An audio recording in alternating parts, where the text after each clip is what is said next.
gente estamos numa semana agora para discutir, além da prática de tampão, para a gente discutir um pouco também sobre aminoácidos, tá bem? Porque basicamente é o seguinte, vou colaborar, né? O que se conhece de biomoléculas, como a gente viu, é quase que uma tampa de danoninho, né? Então, o danoninho lá tem protídeos, glicídios e lipídios, né? E dentro dos protídeos, vamos colocar assim, que seriam proteínas, né? As proteínas são feitas de aminoácidos, então o estudo de aminoácidos é interessante porque ele te permite uma abstração sobre o conhecimento de proteínas, sobre o conhecimento das proteínas que aceleram reações químicas, que são chamadas as enzimas, e todo um universo do maquinário metabólico celular que de alguma maneira está relacionada com a estrutura e função de proteínas e de enzimas. E quando a gente fala também, quando nós falamos em lipídios e glicídios, eles são fabricados por proteínas e por enzimas, então fica um pouco interligado. Então é importante esse conhecimento sobre aminoácidos. Nesse sentido, deixa eu colocar aqui, controlar o horário aqui, ó, ficou gordinho isso aqui, ó, aminoácidos. Nesse sentido, aminoácidos nada mais é do que uma estrutura. Deixa eu ver, um pouco mais para cá. Pode jogar para cá.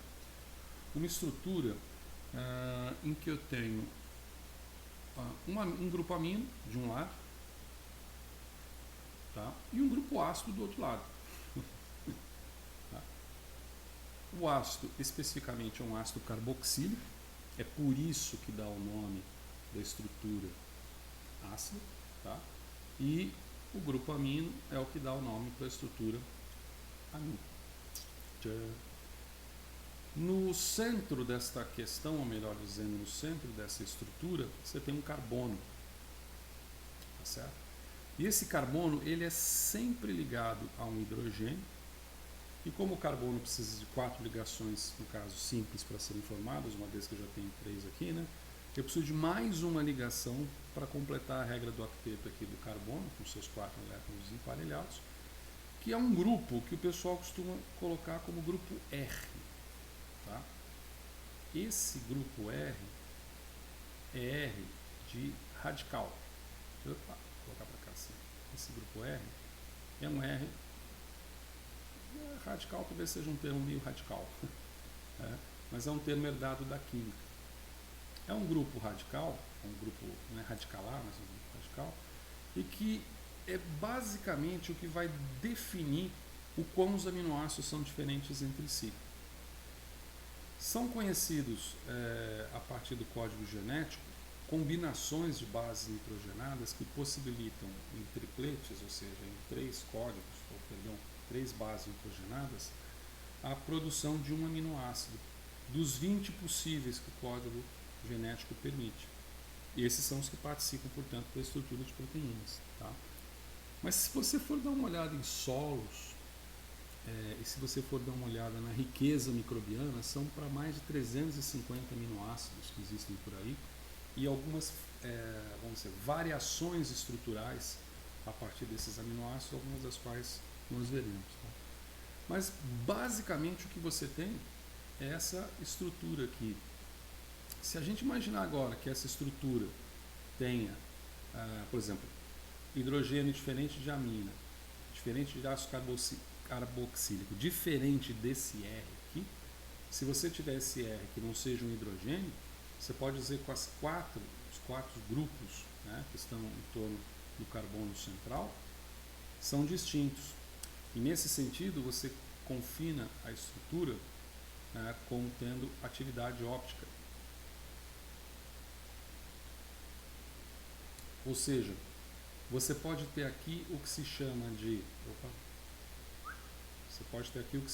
um L aminoácido ou de um D aminoácido, tá certo? Onde esse L vem de levrógero e esse D vem de dextrógero.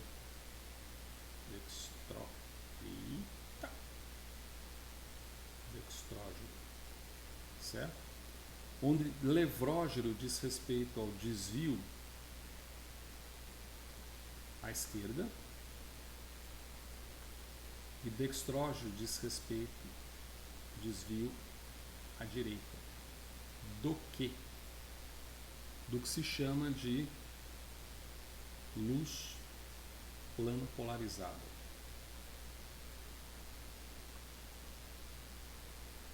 Algo que você só consegue obter, desculpa, deixa eu ficar confuso aqui, deixa eu me colocar para cá. Algo que você só consegue obter, cadê? Ah, tá aqui. Algo que você só consegue obter num equipamento chamado polarinho. Tá.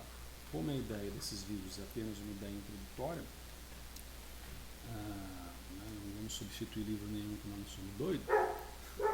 Nós não somos doidos, é um português maravilhoso, né? A ideia aqui não é substituição de material didático oferecido para vocês e nem das obras clássicas que a literatura em bioquímica fornece, nem aquelas que nós alocamos em cima da Universidade Aberta do Brasil, mas introduzir e dar noções que possibilitem a vocês um estudo mais aprofundado também desse material, certo?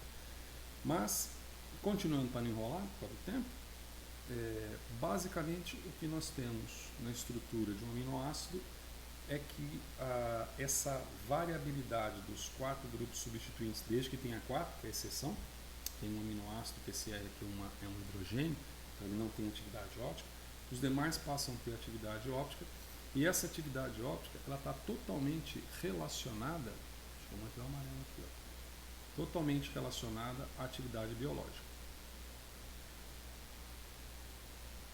Por exemplo, só para você ter uma ideia, tá?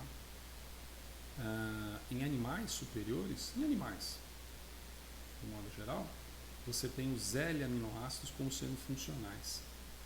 E em algumas cepas microbianas, várias delas por sinal, você tem D-aminoácidos, por exemplo, mas também tem vários com L-aminoácidos. Mas nós que somos animais superiores, só trabalhamos, pelo menos por definição,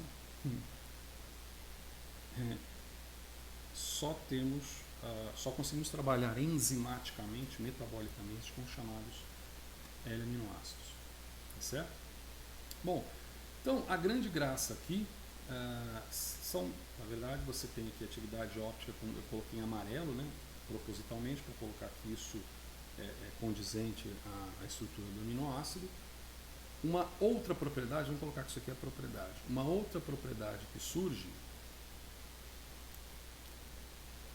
vou colocar assim, estrutura e propriedades, mais ou menos, vou colocar assim para cá. Estrutura geral. Estrutura geral, e isso aqui, esse S é um S estilizado, quer dizer, entre parênteses, consequências da estrutura geral. Existe uma máxima que diz que a forma acompanha a função, consequências. Tá? Isso aqui é a forma, né, do aminoácido que foi colocado aqui. A função acaba acompanhando isso. Então, por exemplo, quando a gente fala que existem 20 aminoácidos somente que participam da estrutura de proteínas, os 20 têm uma alteração nesse grupo aqui. Mas antes de chegar a isso, ao olhar a estrutura do aminoácido, você vê nitidamente uma segunda propriedade que surge, a capacidade de ionização, dependendo do pH do meio, ionização ou protonação, dependendo do pH do meio, tá certo? Ou seja, isso vai permitir valores de pK associados que estarão totalmente ligados à interação com o solvente, no caso água, a interação com outras moléculas e, por que não dizer, caso esse grupo radical também tenha essa possibilidade de, como é que eu represento aqui? Vou fazer assim, ixi, ficou feio. Qualquer jeito que eu faça aqui, acho que vai ficar feio. Melhor deixar assim, tá? Ionização ou protonação. Então, tanto desse grupo amino, quanto desse carboxilato, quanto desse grupo radicalato. Essa a gente pode alcunhar como sendo uma segunda propriedade. Uma atividade ótica, outra ionização e protonação. E uma terceira propriedade, você vai brigar comigo, não vou ter que puxar daqui mesmo, não vai ter jeito. terceira propriedade, que vem de cá, é a propriedade do grupo R, no qual esse R, terceira propriedade, ele pode exibir características estruturais que são as características encontradas em demais moléculas, não precisa ser uma biomolécula. Então ele pode ser, por exemplo, ele pode ser polar, certo? Ou seja, sendo polar, ele pode não exibir carga nenhuma, então ele pode ser neutro. Ou então ele pode exibir carga. Essa carga pode conferir a ele um caráter ácido, ou pode conferir a ele um caráter básico. Ele pode ser apolar, e sendo apolar, ele pode ser alifático, ou seja, ele pode ser formado por uma cadeia de grupos metilenos, por exemplo, né, dando uma característica polar, ou ele pode ser aromático. Então, aromático.